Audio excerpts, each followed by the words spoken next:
네, 앞서서 램 리서치의 이모저모 살펴보고 오셨습니다. 램 리서치의 매력에 필적할 만한 한국 종목 또 투자 아이디어 구해보도록 할 텐데요. 하창원 헤르메스 스탁 본부장 함께합니다. 어서 오십시오, 본부장님. 네, 안녕하십니까. 네, 램 리서치 반도체 장비 기업에 대해서 좀 알아봤는데요. 네. 투자 종목으로서는 이 종목이 못지않다라고 하는 한국 종목. 부담스러우시겠지만 네. 좀 부탁드리겠습니다. 네, 테스를 들고 왔습니다. 네. 사실 뭐 이제 램 리서치 하면은 시각이 조금 더 집중이 되어 있는데 우리나라 시각이 비중이 뭐 증착보다는 훨씬 더 높기는 해요. 뭐 아무래도 노광 장비가 가장 비중이 크고요. 근데 이 회사가 램 리서치가 앞서서 좀 얘기가 나왔지만 증착 장비와 시각을 동시에 하고 있기 때문에 그런 부분에서 봤을 때 테스가 조금 중장기로 봤을 때도 좀 매력적이지 않을까라고 보고 있는 상황이고 또 증착 쪽으로 봤을 때는 종목이 이제 4대장이라고 불리는 종목군들이 있어요. 뭐 대표적으로 테스라든지 뭐 주성 엔지니어링이라든지 뭐 다들 아시겠지만 그런 종목군들이 있는 부분 안에 속해 있기 때문에 충분히 좀 중장기적으로 끌고 가보시더라도 상당히 좀 매력적인 종목이지 않을까라고 보고 있는 상황이고요. 일단 주요 제품은 이제 PCVD라고 해서 낸드 쪽에 관련된 이제 증착 장비가 있고요. 그다음 가스 에이칭, 페이지 에이칭이라는 이런 부분에서의 좀 주력 제품들이 좀 마련이 되어 있는 상황입니다. 일단은 뭐 실적 같은 경우는 다소 조금 부진을 할 수밖에 없었던 게 뭐 다들 잘 아시다시피 반도체 업황 자체가 조금 불안했었기 때문에 해당 부분에서 좀 이슈가 있었고요.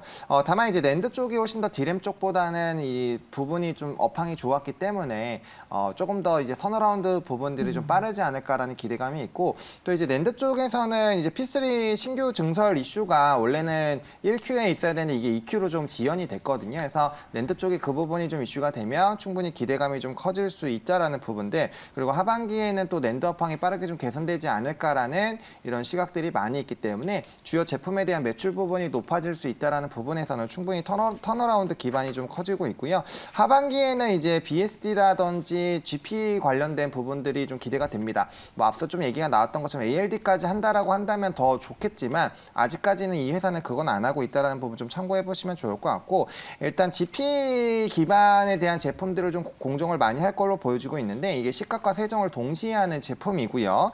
그리고 이제 신규 개발 장비로 3월 달에 플라즈마 이슈가 있었는데 사실 이게 바로 실적적으로 기여가 되기에는 약간의 좀 시간이 필요할 수 있겠지만 일단 국산화를 했다라는 부분이 상당히 좀 기대가 된다라고 보시면 좋을 것 같고 일단 퀄 테스트도 통과를 했기 때문에 올해 하반기까지는 좀 어려울지 몰라도 내년부터는 좀 실적으로 기여가 되지 않을까라고 보고 있고 해당 부분들도 좀 중장기 모멘텀으로 상당히 좀 긍정적이기 때문에 업황 턴어라운드에다가 앞서 말씀드린 하반기 두 가지 모멘텀 그리고 이제 이 내년부터는 또 플라즈마 이슈까지 좀 붙어준다라고 한다면 충분히 좀 중장기적인 매력도가 높은 종목이지 않을까라고 좀 정리를 드리겠습니다. 네네, 테스의 가격 전략 부탁드립니다. 네, 지금 뭐 사실 급하게 들어갈 필요는 없다라고 보고 있고요. 여기 단기 박스권 상단에서 하단 라인 부분인 21,000원부터 22,000원 사이에서 분할 매수 접근해 보시면 좋을 것 같고 일단 1차적인 목표가는 26,500원으로 접근을 하는데 사실 장기적으로 좀 접근한다라고 한다면 충분히 3만 원 이상 노려봐도 괜찮지 않을까 보고 있고요.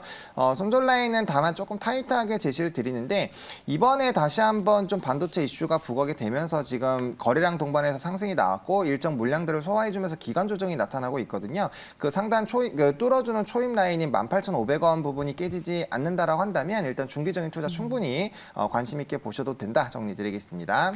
네, 테스에 대한 내용 확인해 보셨습니다. 이제 본격적으로 수급 체크하면서 오늘 국내 공략주 살펴보도록 하겠습니다. 시간 외의 특징주 함께 보시죠. 네, 4,800억 규모의 엘살바도르 교량건설 도로 확장 사업 수주 공시한 동부건설 시간외에서 상한가 기록했습니다. 공작기계 제조 기업이죠. 넥스턴 바이오 사이언스의 인수계약 체결로 최대 주주가 변경된 미래산업 시간외에서 7%대 뛰었습니다. 4,700억 원 규모의 신규 시설 투자 공시한 에코프로비엠 시간외에서 4.5% 올랐고요. 중국 최대 음악 플랫폼 텐센트 뮤직과 음원 유통 계약 체결한 하이브가 시간외에서 3% 4% 상승했습니다. DYPNF와 2차 전지용 전구체 원료 제조공정 건설공사 추가 계약 체결한 코스모화학 정규장에서 8%, 시간외에서도 탄력 이어갔습니다.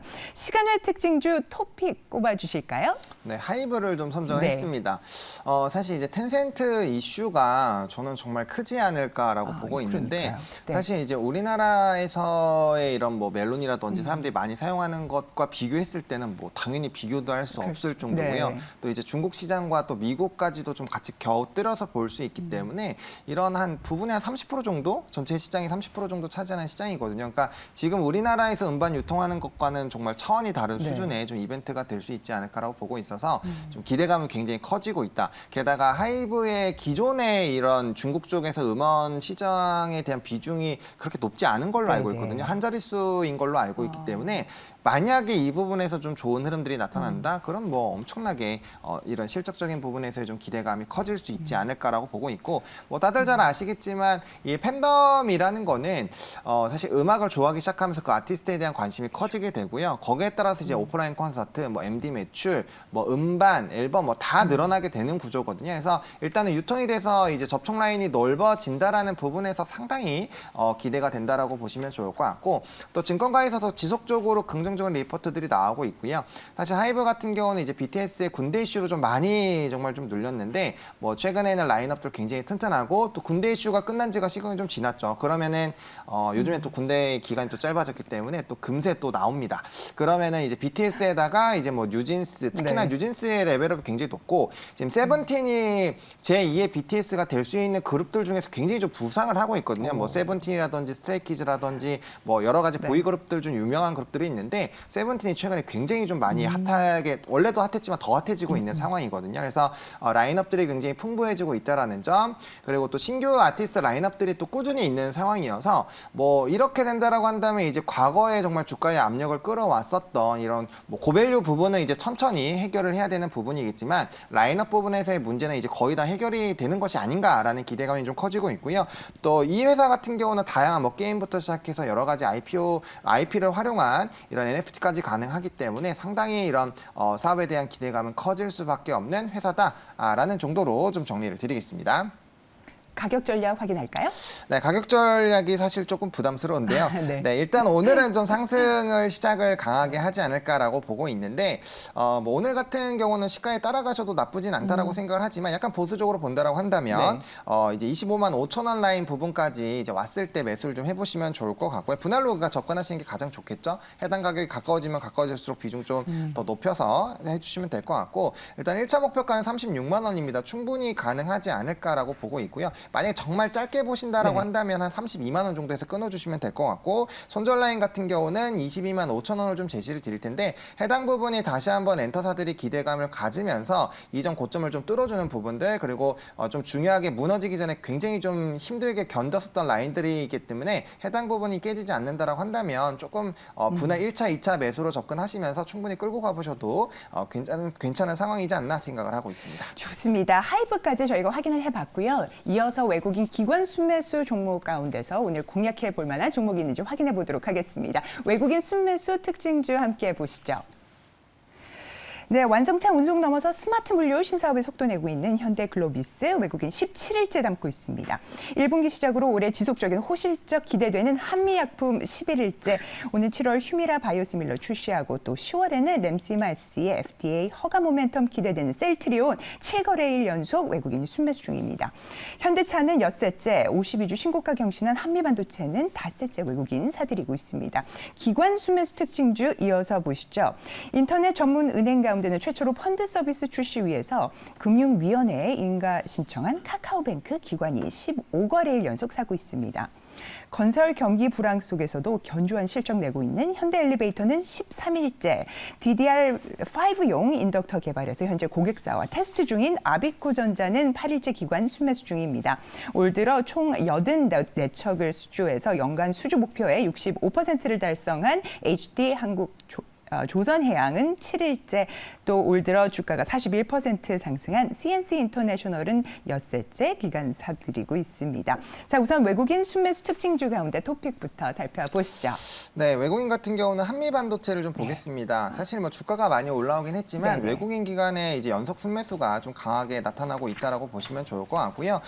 특히나 이제 엔비디아 관련된 뭐 실적 모멘텀, 물론 AI 쪽이 좀 과열됐다라는 그런 부분들이 있긴 하지만 만약에 관련된 부분으로 좀 수급이 붙어준다라고 한다면 추가적인 상승력 충분히 가능하지 않을까라고 보고 있고요. 그다음에 뭐 이제 비전 플레이스먼트라든지 EMI 차단막 실드 같은 이런 좀 점유율 전 세계 1위를 좀 유지하고 있는 부분에서 HBM에 대한 모멘텀이 좀 붙어줬기 때문에 상당 부분 좀 기대가 된다라는 점.